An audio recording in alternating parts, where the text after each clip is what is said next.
बहुत पुरानी बात है। एक गांव में हरिया नाम का एक किसान रहता था। उसके दो बेटे थे, गंगू और मंगू, पर दोनों बहुत ही गुस्से वाले। हरिया दोनों के गुस्से से बहुत परेशान था।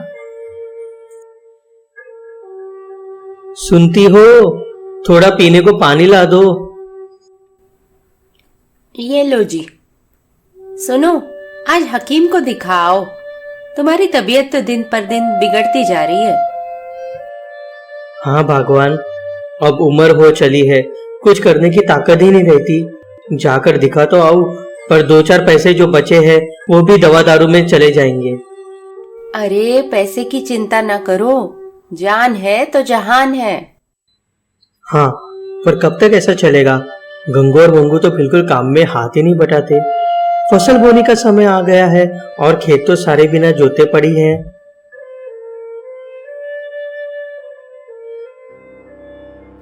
मैं तो कहती हूँ वो पास के गांव के पंडित को दिखाऊं क्या?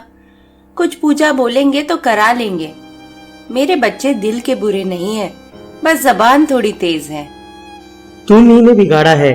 जगह काम के लिए बात की, वहाँ 2 दिन से ज्यादा नहीं टिके, बस गुस्सा करके लड़ाई झगड़ा करके भाग आते हैं। सुनो जी, चिंता न करो, मैं फिर समझाती हूँ और धनिया काकी से बात करके दोनों की कुंडली भी दिखा देती हूँ। कुछ ग्रह शांति करा के सब ठीक हो जाएगा। ये सब बोलने की बातें हैं, कुंडली दिखाने से कुछ नहीं होगा।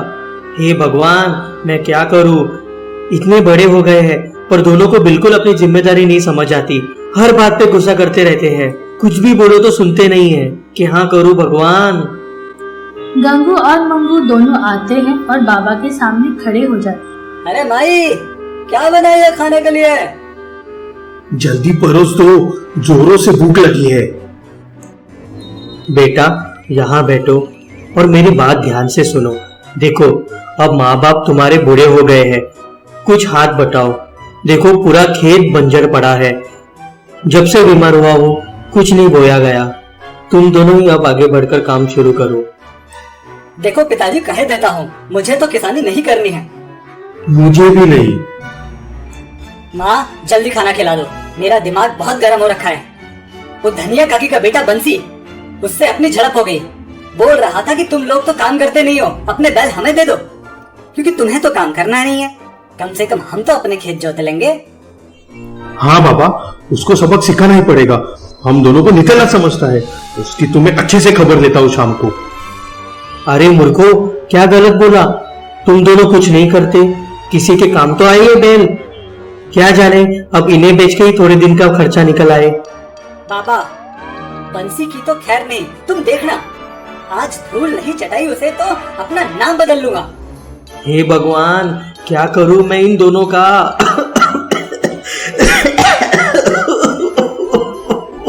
जय श्री राम। बच्चा, बैरागी के लिए कुछ भोजन मिलेगा क्या? बाबा पधारिए, यहाँ पेड़ के नीचे विराजिए, मैं रसोई से कुछ लेकर आती हूँ। प्रणाम बाबा, हमें क्षमा करना, गरीब के घर में कुछ खास नहीं है भोजन करने के लिए। अरे बच्चा, तुम तो किसान हो, तुमको भोजन की कमी कैसे हो सकती है? बाबा क्षमा कर दीजिए, बहुत दिनों से बीमार हूँ, कुछ काम नहीं होता। 2 बेटे हैं मेरे, पर दोनों कुछ काम नहीं करते, बस गुस्सा नाक पे चढ़ा रहता है। ईश्वर सब सही करेंगे। बाबा ये ग्रहण कीजिए, बस सूखी रोटी है घर में।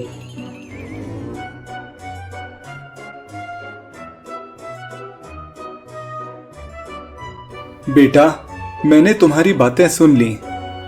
एक उपाय है तुम्हारे बच्चों के क्रोध का। दोनों को यहाँ बुलाओ। गंगू और मंगू दोनों आते हैं और बाबा के सामने खड़े हो जाते। बच्चों, मैंने तुम्हारे माता पिता से सारी बात विस्तार से सुनी। तुम दोनों को जो क्रोध आता है उसका उपाय है मेरे पास। बस तुम दोनों को मेरी बात ध्यान से सुननी होगी और जो बोलूं वो करना होगा।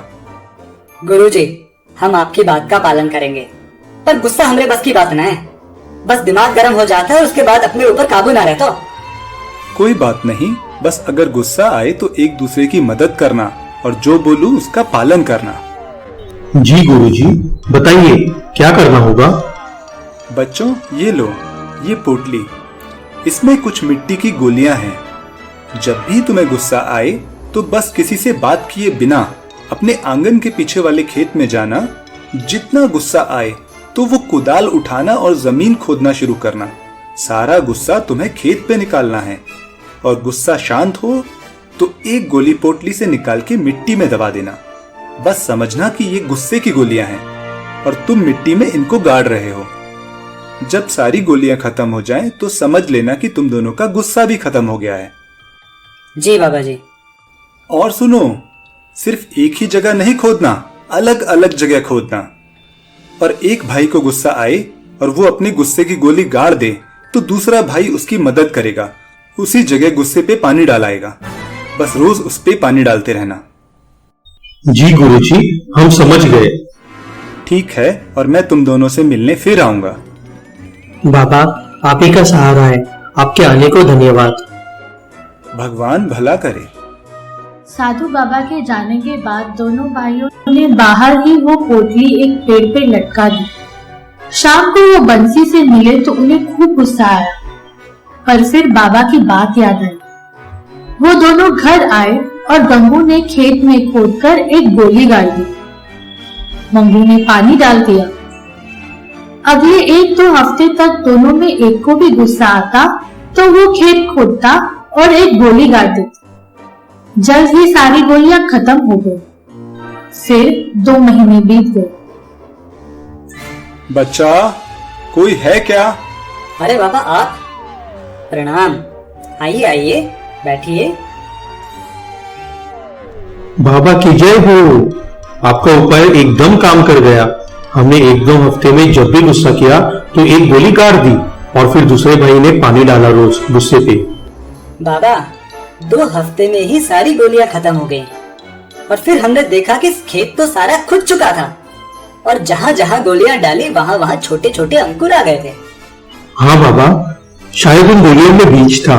और अब देखिए, पूरे खेत में अलग अलग प्रकार की बेलें लगी है और ऊपर सजी और फल लगे हैं। हाँ बाबा, हमको सारा किस्सा समझ आ गया।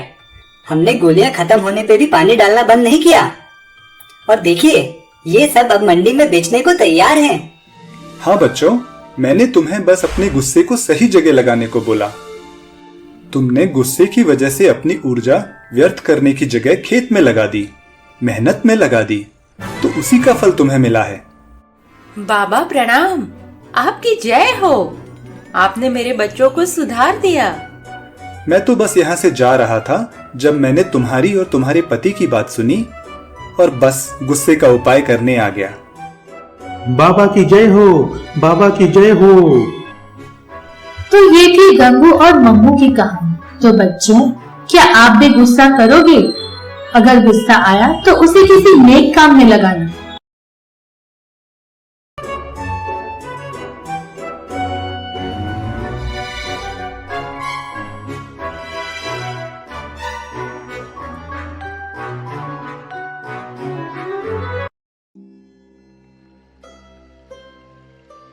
ये कहानी है एक बच्ची की, सुनहरे बालों वाली प्यारी सी बच्ची। सब उसको गोल्डी लॉक्स बुलाते थे। गोल्डी लॉक्स नटखट थी, लेकिन बहुत बहादुर थी। एक दिन गोल्डी लॉक्स और उसकी फैमिली घूमने के लिए एक जंगल में गए।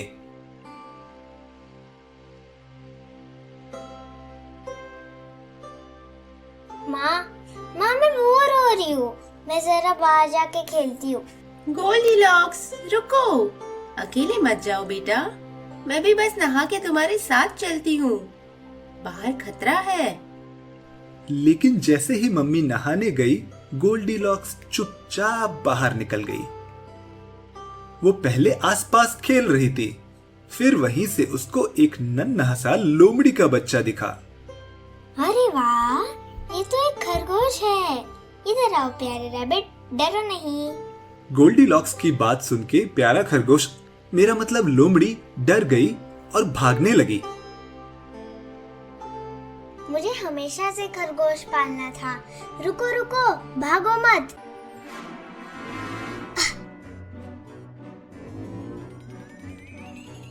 और फिर नन्ही लोमड़ी आगे आगे और गोल्डीलॉक्स पीछे पीछे भाग रहे थे। लोमड़ी बहुत तेज थी, पर गोल्डीलॉक्स भी हार मानने वाली न थी।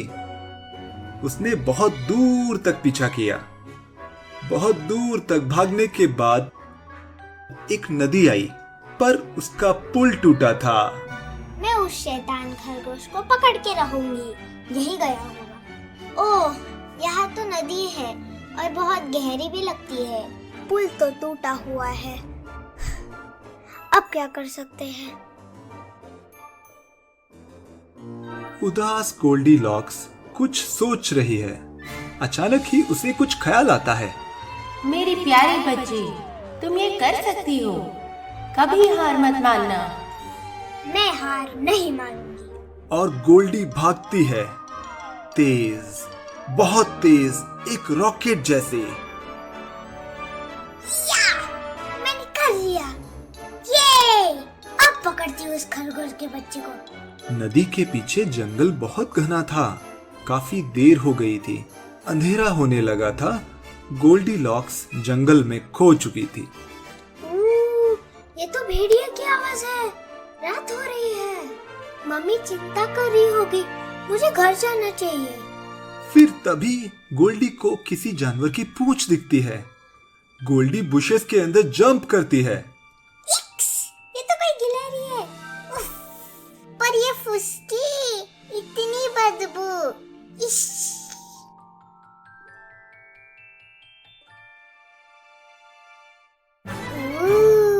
ये क्या? कितना सुंदर है। किसका घर होगा ये? चलो देखते हैं।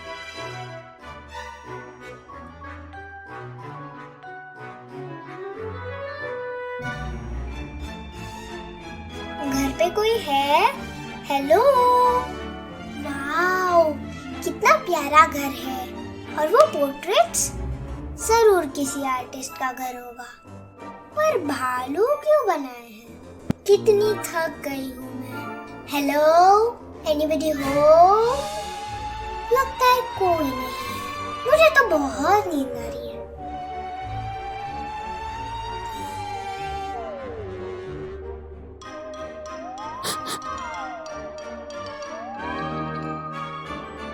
वाओ, क्या खुशबू है। मैं खुद को रोक नहीं पा रही।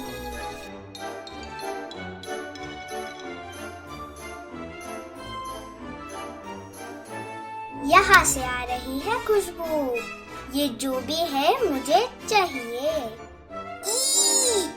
मैं ये नहीं खा सकती। ये तो किसी की पूंछ है। शायद इसमें कुछ अच्छा होगा। ये क्या है? ये तो किसी की आँख है। ची ची ची। गोल्डी को भूख लगी थी। अभी भी एक बोल बाकी था। गोल्डी हिम्मत करती है। आई होप इसमें कुछ गंदा नहीं होगा। वाह, ये तो सूप है। यम्मी। ये मैं खा सकती हूँ। मजा आ गया।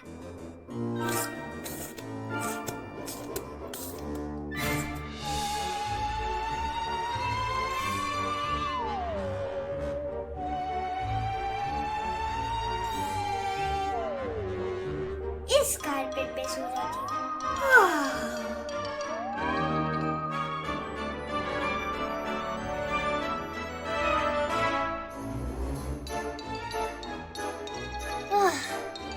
जमीन पे नींद नहीं आ रही, बहुत स्टिफ है। हाँ, मुझे बेड पे ही नींद आती है। वो स्ट्रेस कहाँ जाती है?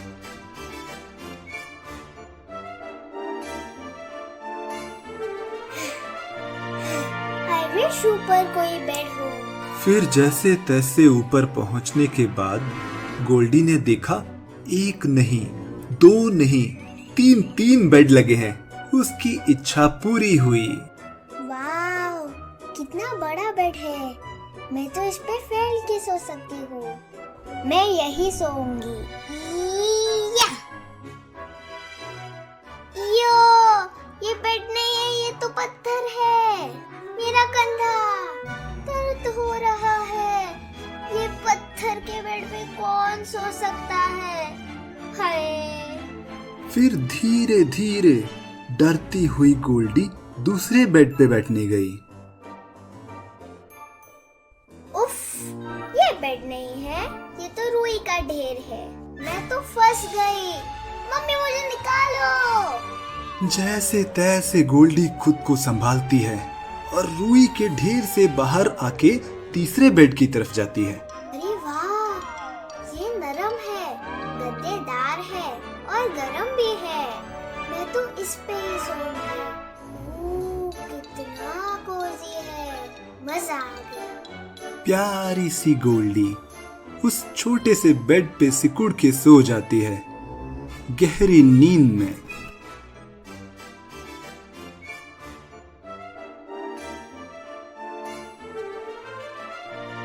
अरे सोना, तुम आज फिर दरवाजा खुला छोड़ गई।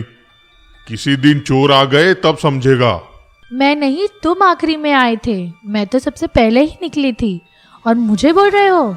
चलो छोड़ो, बहुत थक गया हूं मैं और जोरों की भूख भी लगी है। जल्दी से कुछ खिला दो। हाँ मॉम, पेट में चूहे कूद रहे हैं। आज कुछ अच्छा बनाना। मैं टिंडे नहीं खाऊंगा। खाना तो मैं बना के ही गई थी, फौरन खा के सो जाते हैं। बहुत शॉपिंग की आज, अच्छा दिन था। बेबी जाओ जल्दी से हाथ धो के आ जाओ। आता हूँ। क्या बनाया है? डैडी के लिए गिरगिट फ्राई, मेरे लिए आईबॉल कोफ्ते और तुम्हारा तो बेस्ट है स्कंक का सूप। मुझे पसंद है। स्कंक मेरा फेवरेट है और हमारे जंगल में स्कंक्स बहुत है। तो आ जाओ जल्दी से टेबल पे हाथ धो के। ओके? जिसका मुझे डर था वही हुआ।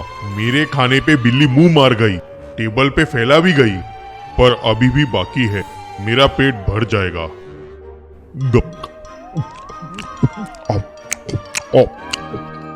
उफ, मेरा भी। एक बार हाथ लग गई तो उसकी चटनी ही बना दूंगी। खाया कम है और गिराया ज्यादा है। बाबू कहाँ रह गए? जल्दी आओ। इसमें तो कुछ भी नहीं है, पूरा खाली है। बदमाश बिल्ली। कोई बात नहीं बाबू, तुम मेरा कोफ्ता खा लो। मेरे गिरगिट भी खाओ थोड़े से और मेरे जैसे टॉल एंड स्ट्रॉन्ग हो जाओ। इस बिल्ली का कुछ करना होगा। चलो हो गया, अब चल के सीधे सो जाते हैं। मुझे कहानी सुननी है। कितनी कहानी सुनाओगी मम्मा? ओके, पर सिर्फ एक। और डैडी, तुम कितनी सुनाओगे? 4। ये डैडी इज बेस्ट।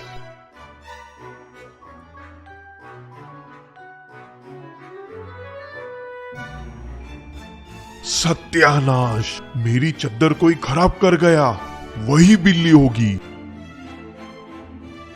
तुम्हारी तो सिर्फ चद्दर ही खराब की है, मेरा तो पूरा पलंग ही बिगाड़ गई।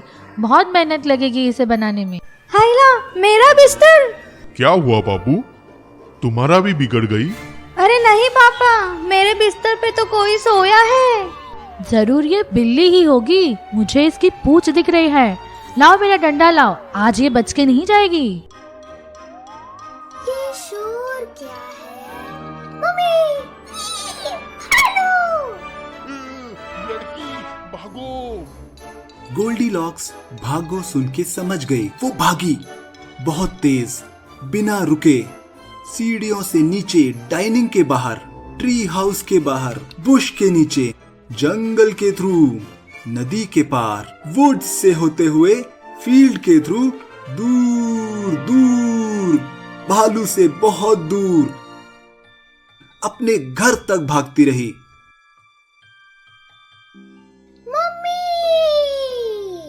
गोल्डी, तुम आ गई। मम्मी भी बच्ची के लिए परेशान थी और बहुत देर से ढूंढ रही थी। सॉरी, मैं कहीं नहीं जाऊंगी और तुम्हारी बात मानूंगी। सॉरी। ओके मेरी बच्ची, आओ अंदर चलो, तुमको भूख लगी होगी।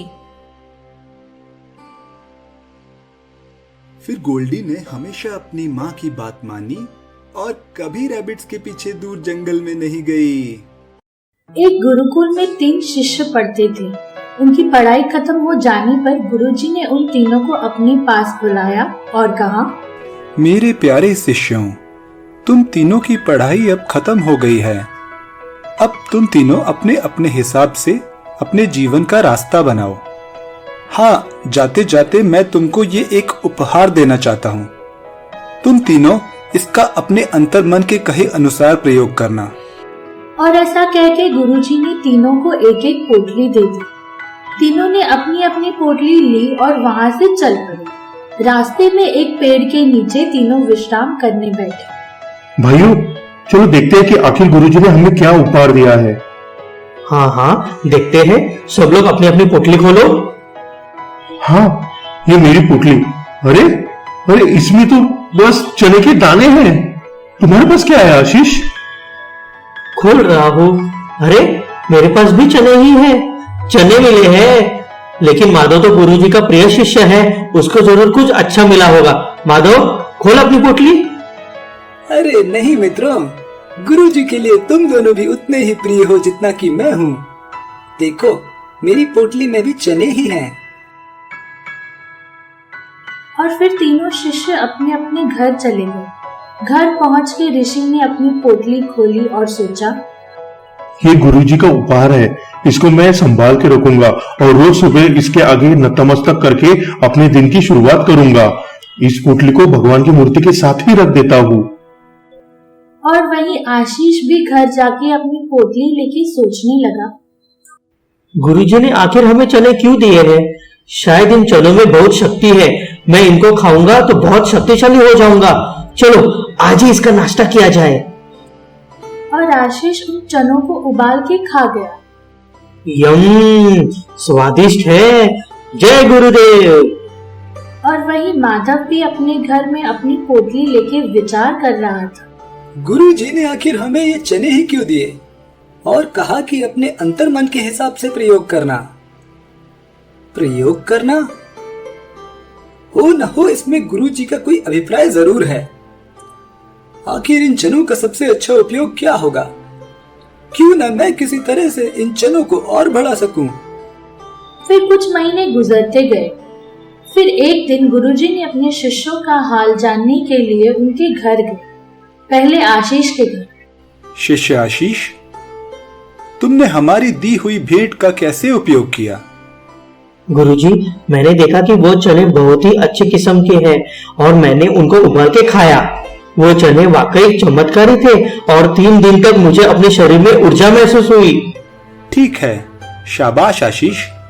मुझे खुशी हुई जानकर कि तुमको इन चनों से बल मिला। और फिर गुरुजी प्रसन्न हो दूसरे शिष्य यानी ऋषि के घर पहुंचे। अरे शिष्य ऋषि, जाते वक्त हमने तुमको भेंट में चने दिए थे।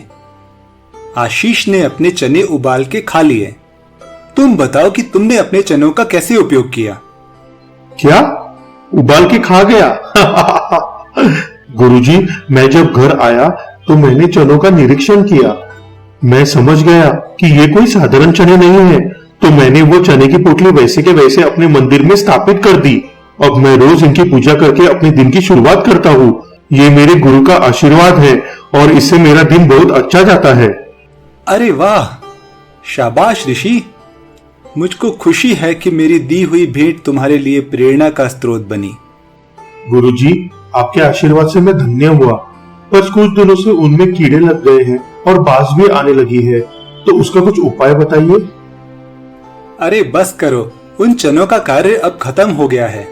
अब उन्हें तुम फेंक दो और ये हमारी माला रख लो। ये तुमको लंबे समय तक प्रेरणा देगी। खुश रहो। और फिर गुरुजी ऋषि को आशीर्वाद देके वहां से निकल पड़े और माधव के घर पहुंचे। माधव गुरु को देख के प्रसन्न हो गया। अरे गुरुजी, आपका स्वागत है। आप विराजिए, मैं अभी कुछ नाश्ते का प्रबंध करता हूँ। माधव ने खाना परोसा और गुरुजी ने प्रसन्नता से खाना खाया। फिर बाद में माधव से पूछा, भोजन अतिशय उत्तम था माधव। मन प्रसन्न हो गया। अच्छा, हमने तुमको जाते हुए कुछ चने भेंट किए थे। जरा बताओ तुमने उनका क्या उपयोग किया? गुरुजी, मैं समझ गया था। आपके दिए हुए चने चमत्कारी थे, बहुत अच्छी किस्म के थे। मैंने उनको अपने घर के सामने लगा दिया और उनका ख्याल रखा। बहुत अच्छी फसल हुई है। बाजार में उनका मुंह मांगा भाव मिला और उसके अलावा मेरे घर के लिए भी बहुत सारा चना रखा है और उनसे अगली बार भी खेती करूंगा। गुरुजी, इन चनों ने मेरे जीवन में बहुत बदलाव लाया है। और हाँ, आपने जो भोजन किया है वो चने का साग मैंने अपने खेत के चनों से ही बनाया था। अरे वाह माधव, अति उत्तम सोच। अब ये चने युग युग तक तुम्हारा साथ देंगे। हम बहुत प्रसन्न हुए। अच्छा, अब चलते हैं। और फिर गुरुजी प्रसन्नता से वहां से निकल गए। तो मित्रों, आपने देखा कैसे मैंने तीनों शिष्यों को एक ही ज्ञान दिया, पर तीनों शिष्यों ने अपनी अपनी चेतना से अलग अलग कार्य किया। तो इससे हमको ये सीख मिलती है कि गुरु अपने शिष्य को ज्ञान तो देते हैं, पर उस शिक्षा का उपयोग आपको अपनी बुद्धि के अनुसार ही करना होता है। अब आप सोचिए कि आपको अपने चनों से क्या करना चाहिए। कुसुम की गांव के मंदिर के पास लगे बाजार में एक फूलों की दुकान थी। वो अलग अलग तरह के फूल बेचती। उसके फूल बहुत खूबसूरत और हमेशा ताजे होते। पास के मंदिर में जाने वाले लोग हमेशा उसी से फूल खरीदते और अपने घर के लिए भी लेकर जाते। फूल ले लो, फूल, ताजे ताजे फूल। अरे कुसुम, कैसी है तू? घर पे तेरी आई कैसी है? प्रणाम काकी, मैं अच्छी हूँ। आई तो अभी बीमार ही है, इलाज तो चल रहा है। आप कैसे हो? मेरा भी चल रहा है। थोड़ा जोड़ों में दर्द बढ़ गया है, इसीलिए तो बहुत दिनों से मंदिर नहीं आना हुआ। काकी, भगवान आपकी सेहत जल्दी ठीक करे। आज कौन सा फूल लोगी? बेटा, तू आज थोड़े चमेली और थोड़े कुसुम के फूल दे दे। ले बेटा, ये रुपए रख ले। भगवान भला करे।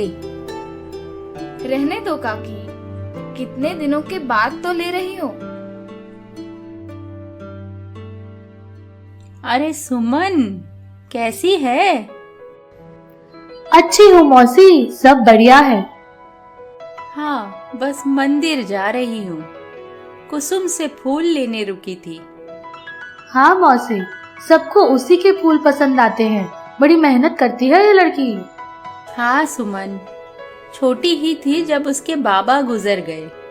माँ भी बीमार रहती है उसकी। सारे घर की जिम्मेदारी उस पे ही आ गई है। बड़ी मेहनत करती है, रोज ताजे फूल तोड़कर लाती है। भगवान की मेहर है उस पे। अलग ही बात है उसके फूलों में। लोग तो और किसी दुकान की तरफ देखते भी नहीं है। हाँ मौसी, बात तो सही बोल रहे हैं। सब हमेशा यही बोलते हैं कि उसके फूलों में कितनी खुशबू आती है। चमेली के फूल हो या गुलाब के, या रात रानी के हो या रजनीगंधा, किसी के फूलों में वो बात नहीं जो कुसुम के फूलों में। चलो राम राम, मिलते हैं। पास की दुकान पे बैठा हरिराम ये सब सुन रहा था। उसकी भी फूलों की दुकान थी। कभी कभी कोई भूला भटका उसके पास आ जाता तो उसकी बिक्री होती, वरना तो उसका धंधा मंदा ही रहता। उसको कुसुम से ईर्ष्या होने लगी। इस बात का पता लगाना ही पड़ेगा, ये लड़की कुसुम करती क्या है, उसके फूल इतने अद्भुत कैसे हैं। सुना है लोग घर लेकर जाते हैं तो दिनों दिन तक मुरझाते नहीं है। पता लगाना ही पड़ेगा। अगले दिन सुबह सुबह हरिराम एक बूढ़े आदमी का भेष बदलकर कुसुम के घर पहुंचता है। कुसुम, ओह कुसुम, घर पे है क्या? हाँ जी, कौन है आप? बोलिए, क्या बात है? बेटा, मेरी बीवी तुमसे फूल लेती है। आज वो काम में व्यस्त थी, घर पे पूजा है तो उसने मुझे फूल लेने भेजा है। अभी तो सुबह है तो लगा तुमने दुकान तो नहीं खोली होगी। मैं पूछते पूछते तुम्हारे घर आ गया। बोलो काका, कौन से फूल चाहिए? मुझे तो कुसुम के फूल चाहिए। काका, यहाँ पलंग पर बैठो थोड़ी देर, मैं अंदर से लाई। अरे तुम्हारे फूल की बहुत तारीफ सुनी है अपनी बीवी से, मैं खुद तोड़ लूं क्या? बताओ बगीचा कहाँ है? काका आप यही आराम करो, मैं लेकर आती हूँ। नहीं, तुम परेशान ना हो, पर एक बात बताओ, तुम्हारे फूलों से इतनी सुगंध कहाँ से आती है? काका हम घर पे ही उगाते हैं, बस तोड़ने के बाद मैं अपने महादेव की मूर्ति के सामने रख देती हूँ। बाबा के जाने के बाद घर पे तो गरीबी ने जैसे डेरा जमा लिया, खाने को तो कुछ ना बचा, और जो बाबा खेती करते थे वो हमको तो आती नहीं थी। आई भी बीमार हो गई और छोटे भाई बहन का भी गुजर बसर करना मुश्किल हो गया। एक दिन इसी पेड़ के नीचे बैठकर मैं रो रही थी तो एक साधु बाबा आए घर पे। ओह अच्छा, तो क्या बोले साधु बाबा? पूछने लगे कि क्यों रो रही हो, तो मैंने सारा किस्सा सुनाया। उन्होंने अपनी पोटली से एक मूर्ति निकाली और बोला कि महादेव तुम्हारे घर को मधुबन जैसा सुंदर बना देंगे, बस महादेव पे विश्वास रखना। फिर क्या हुआ? बस बोले कि घर पे जो सुंदर सुंदर फूल लगे हैं तोड़कर महादेव के सामने रख देना और फिर मंदिर के पास वाले बाजार में बेच आना। अच्छा, तो रोज फूल पहले महादेव के सामने रखती हो? उनका ही चमत्कार लगता है सब। कुसुम अंदर से फूल लाकर काका को देती है और काका चले जाते हैं। तो ये करामत है, वो मूर्ति का जादू है। अब समझ में आया सारा किस्सा। क्यों ना मूर्ति चुरा लूं, तो मैं भी अपने फूलों में जान डाल सकता हूँ।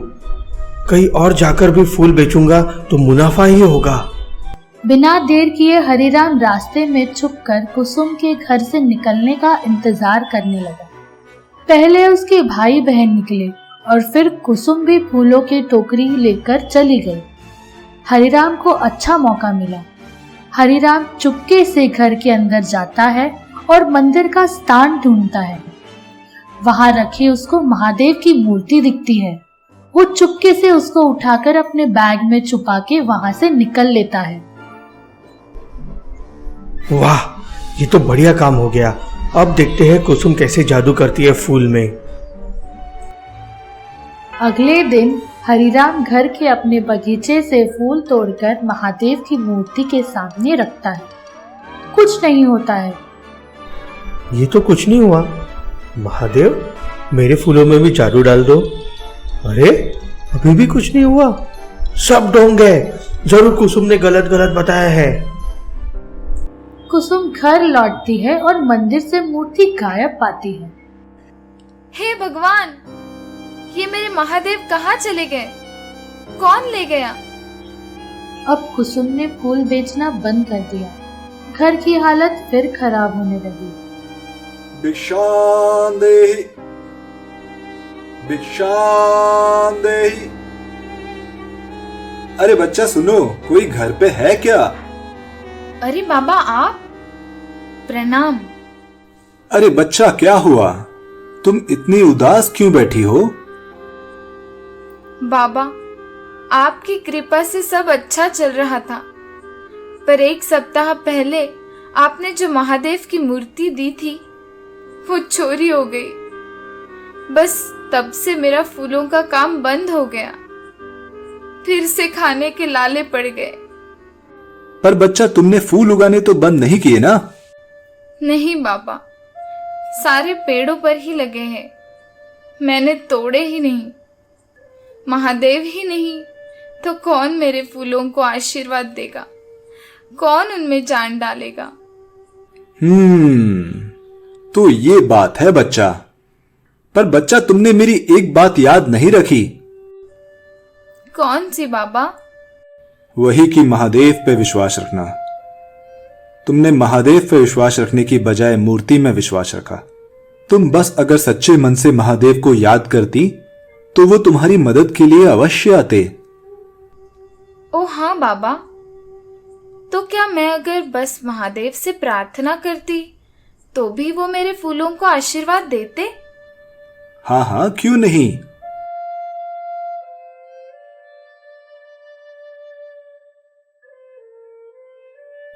ये लो बच्चा, मानो तो ये पत्थर ही महादेव है।